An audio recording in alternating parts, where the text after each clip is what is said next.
जय श्री राधे कृष्णा।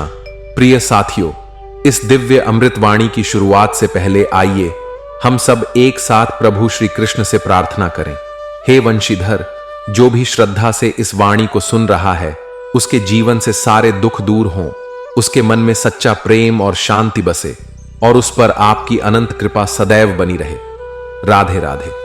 क्या आप जानते हैं कि पूरे ब्रह्मांड में जितना भी ज्ञान है उसका सार एक ही ग्रंथ में समाया है, और वो है श्रीमद् भगवद गीता। हर समस्या का समाधान, हर प्रश्न का उत्तर, हर दुख की दवा आपको गीता में मिलेगी।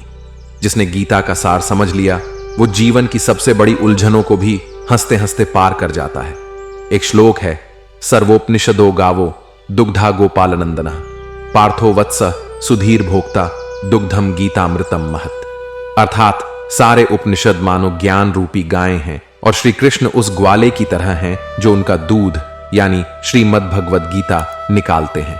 और अर्जुन, वो हम सब की तरह एक जिज्ञासु शिष्य है जो ये अमृत पीता है और अमर हो जाता है। गीता सिर्फ एक धार्मिक ग्रंथ नहीं बल्कि जीवन को जीने की एक विधि है।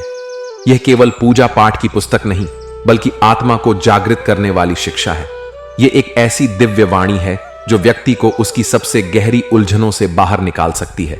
दुख, मोह, क्रोध, भ्रम, डर, अहंकार और फिर उसे उसकी आत्मा के सबसे शांत, सबसे शक्तिशाली रूप से जोड़ सकती है। श्रीमद् भगवद गीता में हर श्लोक, हर शब्द मन को स्थिरता देने की ताकत रखता है। यह हमें याद दिलाती है कि जीवन केवल भोग और भाग्य नहीं है बल्कि कर्तव्य, विवेक और आत्मा की आवाज को सुनकर जिया जाने वाला सत्य है। बहुत लोग सोचते हैं कि गीता केवल अर्जुन के लिए थी, लेकिन सच यह है कि अर्जुन तो सिर्फ माध्यम था। गीता का हर श्लोक आज भी हर उस व्यक्ति से संवाद करता है जो किसी जीवन निर्णय के दौराहे पर खड़ा है, जो सही और गलत के बीच उलझा हुआ है, जो थक चुका है, डर चुका है और अब कुछ ऐसा खोज रहा है जो अडिग है, सच्चा है और उसके भीतर की शक्ति को जगा सके। इसलिए आज हम श्रीमद् भगवद गीता के 18 अध्यायों से निकली 18 दिव्य शिक्षाओं पर विस्तार से बात करेंगे, लेकिन केवल शास्त्रीय अर्थों में नहीं बल्कि इस तरह कि ये शिक्षाएं आपके मन, सोच, रिश्तों और पूरे जीवन का हिस्सा बन जाएं। क्योंकि जब गीता केवल पढ़ी जाती है तो वह ज्ञान है, लेकिन जब गीता जिया जाता है तो वह मोक्ष बन जाती है। अब बात करते हैं पहली शिक्षा की।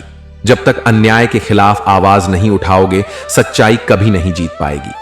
सच और झूठ की लड़ाई में हमेशा से यही देखा गया है, झूठ चालाकी और ताकत के बल पर सच को दबाने की कोशिश करता है। और अक्सर लोग कहते भी हैं, आज के जमाने में झूठा जीत जाता है और सच्चा हार जाता है।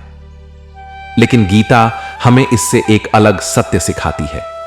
श्री कृष्ण अर्जुन से कहते हैं, धर्म की रक्षा के लिए युद्ध जरूरी है, क्योंकि जब तक सच्चाई खुद को बचाने के लिए खड़ी नहीं होती तब तक झूठ अपनी जीत का ढोल पीटता रहेगा।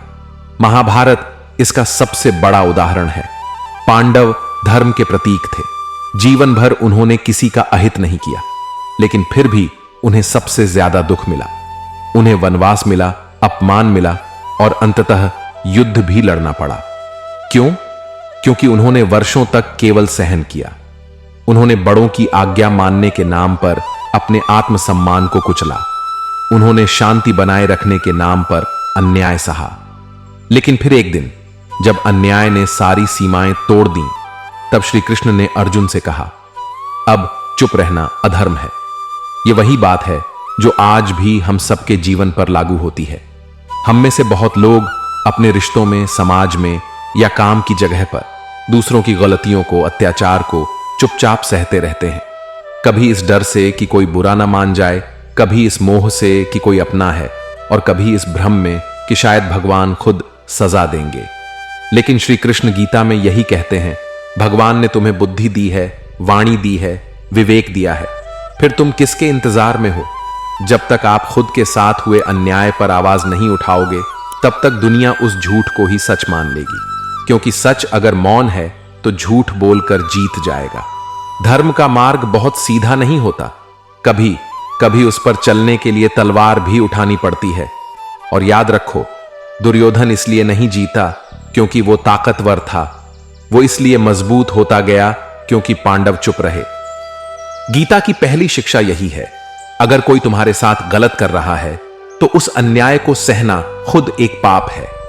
अगर सच्चाई को जीना है तो उसे बचाना भी सीखो, क्योंकि सच्चा इंसान तभी जीत सकता है जब वो अन्याय के खिलाफ खड़ा हो। और अंत में यही सत्य महाभारत के युद्ध में सामने आया, जब अर्जुन ने शस्त्र उठाया, जब धर्म ने अपने लिए आवाज उठाई, तभी धर्म की जीत हुई और अधर्म का अंत। अब जानते हैं दूसरी शिक्षा के बारे में, जिनसे आप सबसे ज्यादा मोह रखते हैं वही आपको सबसे ज्यादा पीड़ा देते हैं। अर्जुन का युद्ध के मैदान में विचलित होना इसीलिए था क्योंकि वो अपनों के मोह में बंध गया था। उसे भीष्म पितामह दिखे, गुरु द्रोणाचार्य दिखे, अपने भाई, रिश्तेदार, मित्र दिखे और तभी उसके हाथ कांपने लगे। यही मोह जीवन में हमें कमजोर बना देता है। जब आप किसी से गहरा जुड़ जाते हैं, उन्हें अपना सब कुछ मान लेते हैं, तो उन्हीं से चोट सबसे ज्यादा लगती है। कई बार मां, बाप अपने बच्चों से मोह में इतना जुड़ जाते हैं कि वही बच्चे बाद में उन्हें उपेक्षा का एहसास कराते हैं। प्रेम में डूबे लोग प्रेमी से बिछड़कर सबसे ज्यादा टूटते हैं। गीता हमें यह नहीं सिखाती कि मोह मत करो, बल्कि यह सिखाती है कि मोह में अपने आप को मत खो दो। रिश्ते बनाओ, लेकिन इस सत्य को याद रखो, जो जितना करीब होगा उसके कारण दुख भी उतना ही गहरा होगा। अब बढ़ते हैं तीसरी शिक्षा की ओर। सहिष्णुता की सीमा होनी चाहिए, वरना लोग आपको कमजोर समझने लगते हैं। हमारे समाज में अक्सर यह सिखाया जाता है कि सहनशीलता एक महान गुण है, कि अगर कोई कुछ कह दे तो चुप रहो, अगर कोई बुरा बर्ताव करे तो माफ कर दो, और अगर कोई बार बार आपकी सीमाओं को लांघे तो भी अपने अच्छेपन के नाम पर खामोश रहो। लेकिन गीता हमें एक और पक्ष दिखाती है। वो कहती है कि मौन तभी तक एक शक्ति है जब वो विवेक से लिया गया हो। अगर आप सिर्फ डर, मोह या भ्रम के कारण चुप हैं, तो वो मौन नहीं, कमजोरी है। सोचिए, अगर कोई लगातार आपकी आत्मा को चोट पहुंचा रहा है, आपकी गरिमा को ठेस पहुंचा रहा है, और आप सिर्फ इसीलिए चुप हैं क्योंकि आप अच्छे बने रहना चाहते हैं, तो आप दरअसल उसे इजाजत दे रहे हैं कि हां, मेरे साथ ऐसा व्यवहार करना ठीक है। और यही गलती अर्जुन ने भी की थी। पांडवों ने अपने जीवन के कई साल अन्याय सहकर गुजारे। उन्होंने अपनी सहनशीलता को धर्म समझ लिया। बड़ों की आज्ञा, समाज की मर्यादा और रिश्तों की इज्जत के नाम पर उन्हें बार बार अपमानित किया गया, लेकिन वो चुप रहे। श्री कृष्ण ने तब समझाया, धैर्य तब तक पुण्य है जब तक वो खुद को मिटाने की इजाजत ना देने लगे। जीवन में संतुलन जरूरी है। हर जगह चुप रहना, हर बात सहना, यह सज्जनता नहीं है। यह खुद को पीड़ा देने की आदत बन जाती है। कभी कभी बोलना पड़ता है, सीमा खींचनी पड़ती है। नहीं, कहना भी एक धार्मिक कर्म होता है। गीता का संदेश स्पष्ट है। अगर कोई बार बार आपके मौन का फायदा उठा रहा है, तो अब वो मौन नहीं बल्कि आत्म अपमान है। आपका शांत रहना तब तक मूल्यवान है जब तक वह आत्म समर्पण नहीं बल्कि आत्म संयम हो। लेकिन जब शांत रहना आपको भीतर से तोड़ने लगे, तब वो मौन नहीं, मन की हत्या है। इसलिए याद रखिए, आप सहनशील बने, लेकिन शिकार नहीं। कभी उस सच्चाई के लिए खड़े होना भी जरूरी होता है जो केवल आपकी आत्मा जानती है। अब सुनिए चौथी शिक्षा। जो अपने क्रोध को नहीं संभाल पाता, वो खुद अपनी बर्बादी का रास्ता खोलता है। क्रोध एक ऐसा भाव है जो इंसान को पल भर में हर उस चीज से दूर कर देता है जिसे उसने प्रेम से, मेहनत से, वर्षों में बनाया होता है। गीता कहती है, क्रोध से भ्रम होता है, भ्रम से बुद्धि का नाश होता है, और जब बुद्धि नष्ट हो जाती है तो इंसान खुद को ही बर्बाद कर देता है। आज आप देख लीजिए, जो लोग छोटी छोटी बातों पर भड़क जाते हैं, उन्हें परिवार में सम्मान नहीं मिलता, दोस्त उनसे डरते हैं, बच्चे उनसे दूर हो जाते हैं। रिश्तों में सच्चाई का रंग तभी आता है जब वहां शांति हो, धैर्य हो। गुस्सा एक आग की तरह है जो पहले दूसरों को नहीं बल्कि हमें ही जलाना शुरू करती है। इसलिए गीता यही सिखाती है, शांत रहो लेकिन निर्जीव मत बनो, विवेकपूर्ण बनो लेकिन भावना शून्य मत बनो। अब बात करते हैं पांचवी शिक्षा की। किसी भी चीज का अत्यधिक उपयोग उसे लत बना देता है, और लत आपकी आजादी छीन लेती है। यह संसार उपभोग की नहीं, संयम की जगह है। गीता में स्पष्ट कहा गया है, किसी भी चीज का अत्यधिक प्रयोग आपके मन को बांध देता है। यह सिर्फ नशा या खाने की आदतों तक सीमित नहीं है, यह हर उस चीज पर लागू होता है जो आपको अपने नियंत्रण में कर लेती है। मोबाइल, सोशल मीडिया, टीवी, आलस्य, नींद या यहां तक कि किसी इंसान की आदत। जब हम किसी चीज के बिना अधूरे महसूस करने लगते हैं तो वो चीज हमारे ऊपर शासन करने लगती है। गीता सिखाती है, उपयोग करो लेकिन आसक्ति मत पालो, क्योंकि लत किसी भी चीज की हो वो अंत में दुख ही देती है। अपने मन को प्रशिक्षित करना सीखो ताकि तुम किसी के भी गुलाम ना बनो, यहां तक कि अपनी आदतों के भी नहीं। अब जानते हैं छठी शिक्षा के बारे में। जब साथ कोई ना हो तब ईश्वर सबसे बड़ा सहारा बनता है। हम सबकी जिंदगी में ऐसे दौर आते हैं जब कोई साथ नहीं होता। रिश्तेदार, दोस्त, यहां तक कि अपने भी मुंह मोड़ लेते हैं। ऐसे में इंसान टूट जाता है। लेकिन श्री कृष्ण ने गीता में यही सिखाया कि जो मुझे सच्चे दिल से याद करता है, मैं उसकी हर जरूरत का ध्यान रखता हूं। जब कोई इंसान खुद को मेरे हवाले करता है, मैं उसकी रक्षा करता हूं। कई बार जब हम सबसे ज्यादा अकेले होते हैं तो कोई अजनबी आकर हमारी मदद करता है। वो ईश्वर ही होता है, किसी रूप में, किसी माध्यम से। प्रार्थना सिर्फ शब्द नहीं है, वो आत्मा की पुकार होती है। और जब आत्मा पुकारती है, ब्रह्मांड जवाब देता है। अब बढ़ते हैं 7वीं शिक्षा की ओर। कर्म करो, फल की चिंता मत करो। लेकिन इस वाक्य का अर्थ सही समझो। शायद श्रीमद् भगवद गीता का सबसे अधिक दोहराया जाने वाला वाक्य यही है, कर्म करो, फल की चिंता मत करो। लेकिन दुख की बात यह है कि सबसे ज्यादा गलत समझा जाने वाला वाक्य भी यही है। बहुत से लोग इसे सिर्फ इतना समझते हैं, जो मन में आए करो, जो होगा देखा जाएगा, जैसे ये कोई मस्ती या लापरवाही से भरा जीवन का नारा हो। लेकिन गीता में इसका भाव ऐसा नहीं है।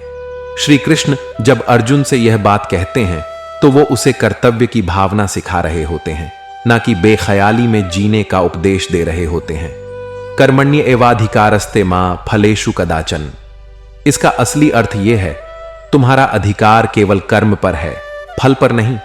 इसका मतलब यह नहीं कि आप लापरवाही से जो भी काम करें और कहें अब जो होगा देखा जाएगा, बल्कि इसका गहरा अर्थ यह है कि जब आप सच्चे भाव से, समर्पण से, निस्वार्थ भाव से कोई अच्छा कार्य करते हैं तो उसके बदले में कोई अपेक्षा मत रखो।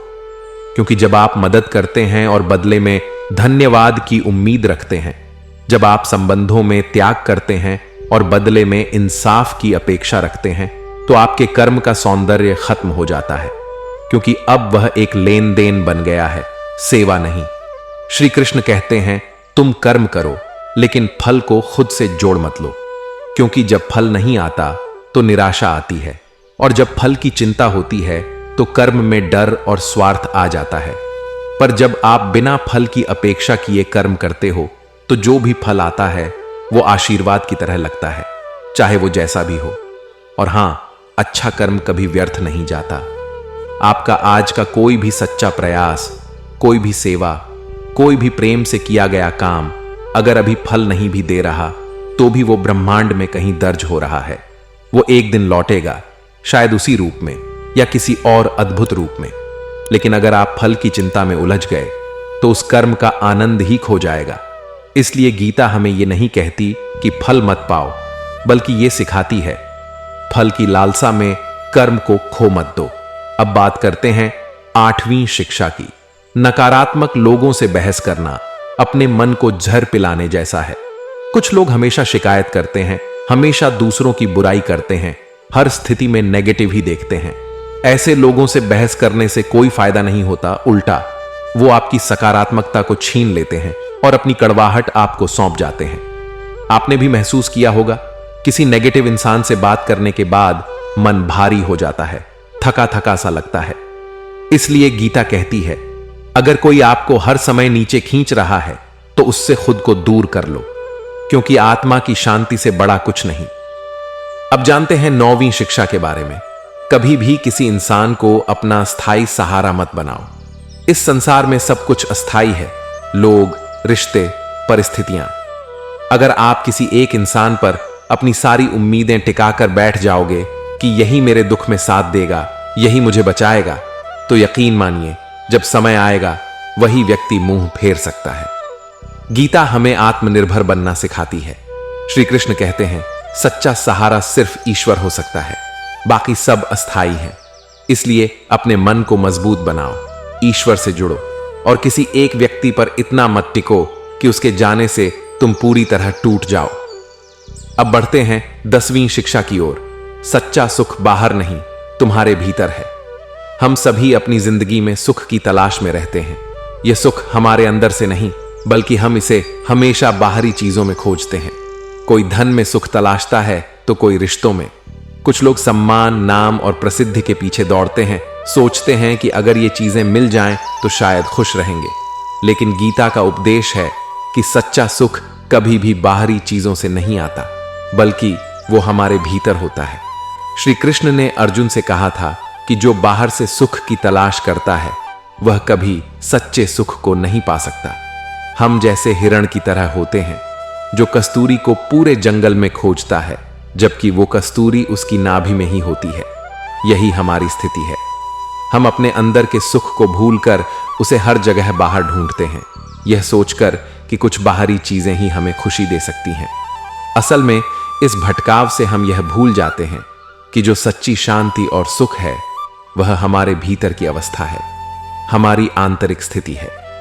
अगर हम आंतरिक शांति को खोजने लगें तो बाहरी परिस्थितियां कितनी भी विपरीत हों, हमें कोई फर्क नहीं पड़ेगा। जैसे एक शांत व्यक्ति की आंतरिक स्थिति कभी भी दूसरों की आलोचना या संसार के कष्टों से प्रभावित नहीं होती। जब हम बाहर की दुनिया में सुख की तलाश करते हैं तो हम हमेशा बेचैन रहते हैं। कोई चीज हमें संतुष्ट नहीं कर पाती।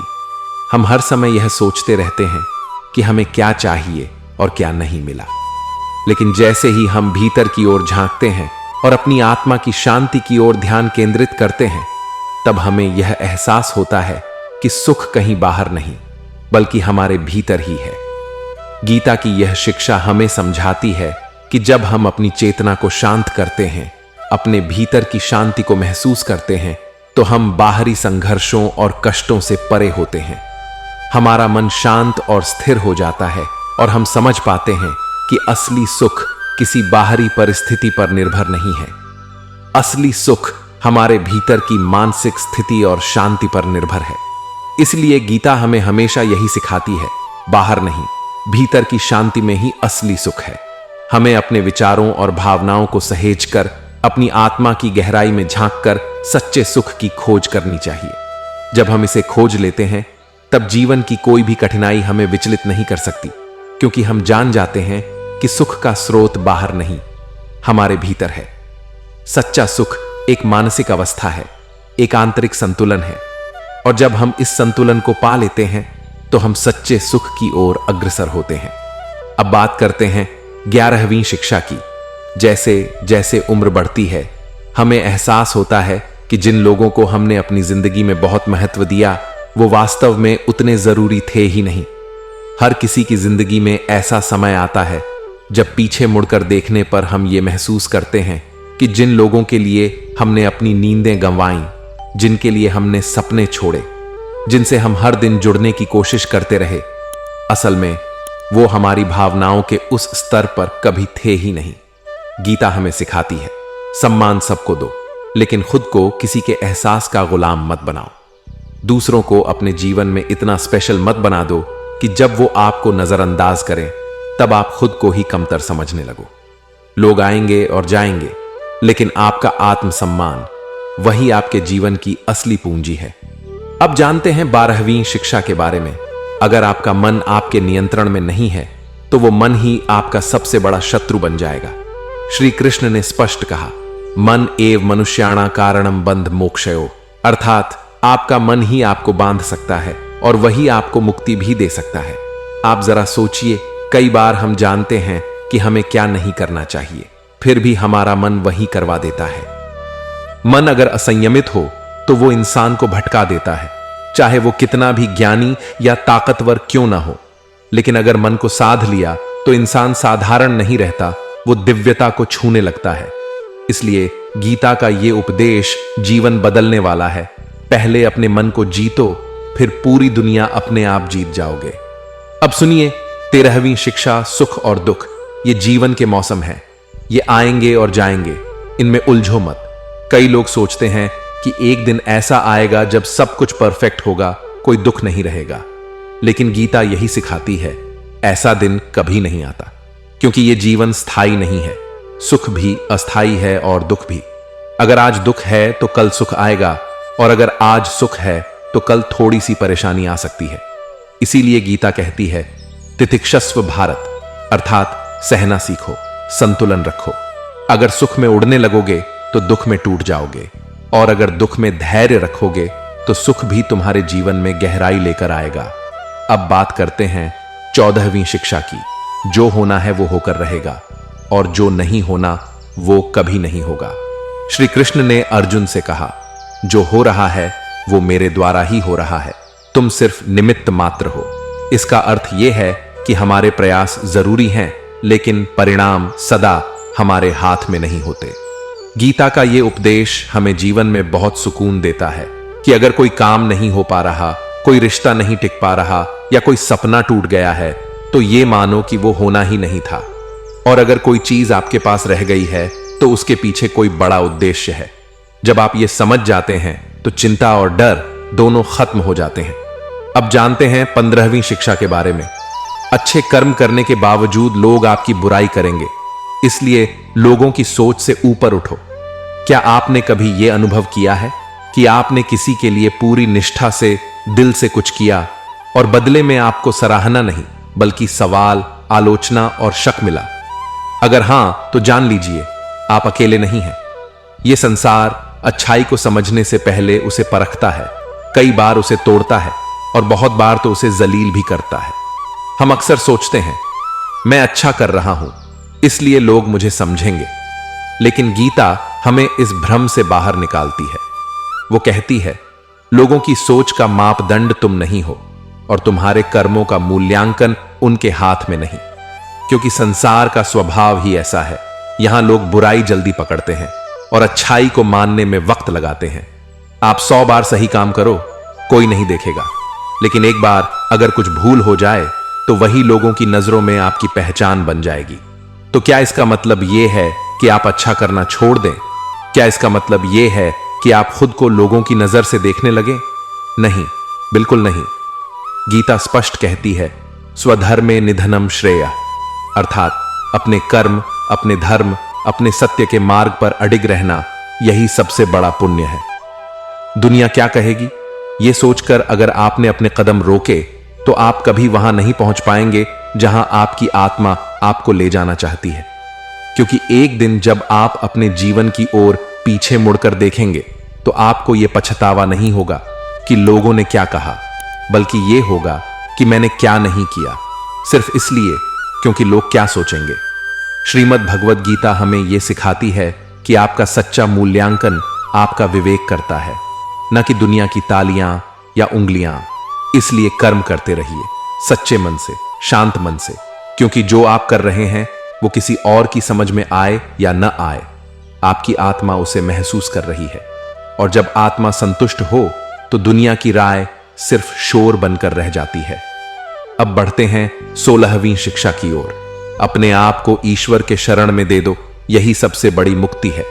जब इंसान इस संसार की भागदौड़ में थकने लगता है, जब उसे रिश्तों में, धन में, प्रतिष्ठा में और खुद की क्षमताओं में भी भरोसा टूटता महसूस होता है, तब एक आवाज आती है, अब बस, अब मैं अकेला नहीं लड़ सकता। इसी मोड़ पर खड़ा इंसान अगर गीता को पढ़े तो उसे मिलेगा श्री कृष्ण का सबसे मधुर, सबसे दिल को छू लेने वाला वाक्य, सर्वधर्मान परित्यज्य मामेकम शरणम व्रज, अहम त्वाम सर्व पापेभ्यो मोक्षयिष्यामि मा शुच्चः। अर्थ, सब कुछ छोड़ दो, अपने डर, अपने अहंकार, अपने भ्रम, अपने तर्क वितर्क, और बस मेरी शरण में आ जाओ। मैं तुम्हारे सारे पापों, सारी उलझनों से तुम्हें मुक्त कर दूंगा। तुम शोक मत करो। यह श्लोक केवल एक धार्मिक आदेश नहीं है, यह पूर्ण समर्पण की पुकार है। यह वह क्षण है जहां भगवान अर्जुन से नहीं, हर उस इंसान से बात कर रहे हैं जो जीवन की उलझनों में फंस गया है। समर्पण, यह शब्द कई लोगों को डराता है, लोग सोचते हैं कि अगर मैं सब कुछ भगवान को सौंप दूंगा तो मेरा क्या होगा, लेकिन गीता बताती है यही तो असली शक्ति है। समर्पण का मतलब हार मानना नहीं, बल्कि यह जान लेना है कि अब मैं अकेला नहीं हूं। जब तक इंसान सोचता है कि सब कुछ मुझे ही करना है, हर लड़ाई मुझे ही लड़नी है, हर जिम्मेदारी मेरे कंधों पर है, तब तक वो अंदर ही अंदर टूटता रहता है। लेकिन जिस दिन वो कह देता है, हे कृष्ण, अब ये जीवन तेरा है, मैं तुझ पर भरोसा करता हूं, उस दिन से उसकी सारी चिंताएं, भय, भ्रम धीरे धीरे गलने लगते हैं। ईश्वर को शरण देना मतलब ये नहीं कि कर्म करना छोड़ दो, बल्कि इसका अर्थ है कर्म करो लेकिन चिंता ईश्वर को सौंप दो। प्रयास तुम्हारे हों, परिणाम उसकी कृपा। यहां पर गीता हमें बताती है जो लोग भगवान को अपने जीवन का मार्गदर्शक बना लेते हैं, उन्हें दुनिया की कोई ताकत झुका नहीं सकती, क्योंकि अब उनका जीवन किसी एक इंसान या परिस्थिति के भरोसे नहीं है। अब वो उस अनंत शक्ति के भरोसे है जो सब जानती है, सब कर सकती है और हर परिस्थिति में साथ निभाती है। समर्पण कोई भावना नहीं है, समर्पण एक स्थित प्रज्ञ अवस्था है जहां आत्मा कहती है, अब मैं डरता नहीं क्योंकि मैं अकेला नहीं। जो लोग समर्पण कर देते हैं उनके भीतर एक अलौकिक शांति उतरती है, एक अटूट विश्वास जन्म लेता है और हर तूफान के बीच भी एक मौन आनंद बहता रहता है। तो गीता कहती है, डरो मत, लड़ो, लेकिन यह जानकर लड़ो कि तुम्हारे साथ मैं हूं। और जब यह एहसास भीतर से उठता है तब जीवन में कुछ भी अधूरा नहीं रह जाता। अब सुनिए 17वीं शिक्षा। क्या लाए थे जो खो दिया, क्या बनाया था जो नष्ट हो गया। श्री कृष्ण ने बहुत सी बार ये बात अर्जुन को समझाई, ये शरीर, ये संबंध, ये धन, ये वैभव सब यहीं का है और यहीं रह जाना है। जब हम जन्म लेते हैं तो खाली हाथ आते हैं और जाते समय भी खाली हाथ ही जाते हैं, लेकिन हम जीते ऐसे हैं जैसे सब कुछ हमारे नियंत्रण में है। गीता सिखाती है, जब तुम्हारे पास कुछ हो तो कृतज्ञता से भरो, और जब कुछ चला जाए तो उसे स्वीकार करके आगे बढ़ो। जो आज तुम्हारा है वो कल किसी और का था, और आने वाला कल उसे और किसी के पास ले जाएगा। इसलिए मोह छोड़ो और सच्चे आनंद में जियो। और अब आती है 18वीं और अंतिम शिक्षा। श्री कृष्ण कहते हैं, तुम मुझे जैसे याद करोगे मैं तुम्हारे साथ वैसा ही रहूंगा। ये गीता की अंतिम लेकिन सबसे व्यक्तिगत, सबसे आत्मा को छू लेने वाली शिक्षा है। श्री कृष्ण कहते हैं, यो यथा माम प्रपद्यन्ते तांस्तथैव भजाम्यहम्, अर्थात जो जैसा मुझे स्मरण करता है मैं भी उसके साथ वैसा ही व्यवहार करता हूं। ये कोई साधारण वाक्य नहीं है, ये हमारे और भगवान के रिश्ते का वो रहस्य खोलता है जिसे समझ लिया जाए तो जीवन में किसी और सहारे की जरूरत ही नहीं रहती, क्योंकि यहां भगवान हमें यह अधिकार दे रहे हैं कि हमारे भाव, हमारी श्रद्धा, हमारी भावना ही तय करेगी कि ईश्वर हमारे साथ कैसा व्यवहार करेंगे। अगर आप भगवान को सिर्फ एक मूर्ति की तरह पूजते हैं, केवल त्योहार के दिन याद करते हैं, तो वो भी आपके जीवन में सीमित रहेंगे, एक रस्म की तरह। लेकिन अगर आप उन्हें अपना मित्र, अपना साथी, अपना मार्गदर्शक, अपना सहारा बना लो, तो वो आपके जीवन के हर मोड़ पर साथ खड़े नजर आएंगे। बहुत से लोग शिकायत करते हैं, भगवान हमारी सुनते नहीं, हमने बहुत पूजा की पर कुछ नहीं बदला। लेकिन गीता का यह उपदेश साफ कहता है, भगवान कोई मशीन नहीं है कि आपने कुछ जपा और तुरंत फल मिल गया। वो एक जीवित चेतना है, और चेतना केवल भावना से जुड़ती है। जैसे अगर कोई इंसान आपसे सिर्फ जरूरत में प्यार दिखाए और बाकी वक्त आपको भूल जाए, तो क्या आप उससे जुड़ाव महसूस कर पाएंगे? नहीं। वैसे ही जब हम भगवान से केवल स्वार्थ के लिए जुड़ते हैं तो वो संबंध गहरा नहीं बनता। लेकिन जब हम उन्हें हर रोज, हर सांस में याद करते हैं, सुख दुख दोनों में, तब वो हमारे जीवन में प्रकट होने लगते हैं। श्री कृष्ण यही तो कहते हैं, अगर कोई मुझे प्रेम करता है तो मैं भी उससे प्रेम करता हूं। अगर कोई मुझे समर्पित भाव से अपनाता है तो मैं भी उसे कभी किसी का मोहताज नहीं होने देता। अगर कोई मुझे सहारा बनाता है तो मैं उसे कभी गिरने नहीं देता।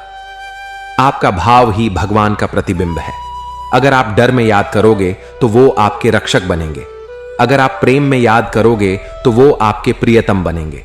अगर आप विश्वास में याद करोगे तो वो आपके भीतर उतर आएंगे।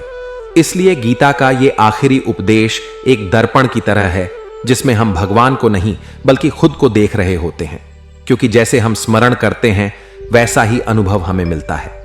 ईश्वर कोई अलग शक्ति नहीं, वो हमारे भीतर छुपी वो रोशनी है जो हमारी भावनाओं से चलती है। और यही कारण है कि ये अंतिम उपदेश एक जीवन भर की साधना बन सकता है। जिस दिन आपने ईश्वर को अपना बना लिया, उसी दिन से आपको दुनिया की कोई भी चीज अधूरी नहीं लगेगी। ये जो 18 भगवत गीता की शिक्षाएं हैं, ये केवल ग्रंथ में लिखे हुए वाक्य नहीं हैं, ये जीवन की धड़कन है। अगर आपने इन शिक्षाओं को सिर्फ सुना नहीं, महसूस किया और फिर उन्हें अपनी आदतों में उतारा, तो आप देखेंगे कि कैसे एक साधारण सी जिंदगी भी दिव्यता से भर सकती है। हर सुबह उठकर गीता का एक वाक्य पढ़ना, हर रात सोने से पहले उसका एक अर्थ सोचकर सोना, यही वो साधना है जो आपको खुद से मिला सकती है। और जब कोई इंसान खुद से मिल जाता है, तो फिर भगवान भी बहुत दूर नहीं रहते। अगर आपके भीतर कहीं ये शिक्षाएं उतर गई हों, तो एक बार श्री कृष्ण कमेंट में जरूर लिखें, क्योंकि हो सकता है आपका एक भाव किसी और की आत्मा को भी शांति और प्रेरणा दे जाए। जय श्री कृष्ण। हर दिन गीता का एक वाक्य और जीवन भर शांति का अनुभव।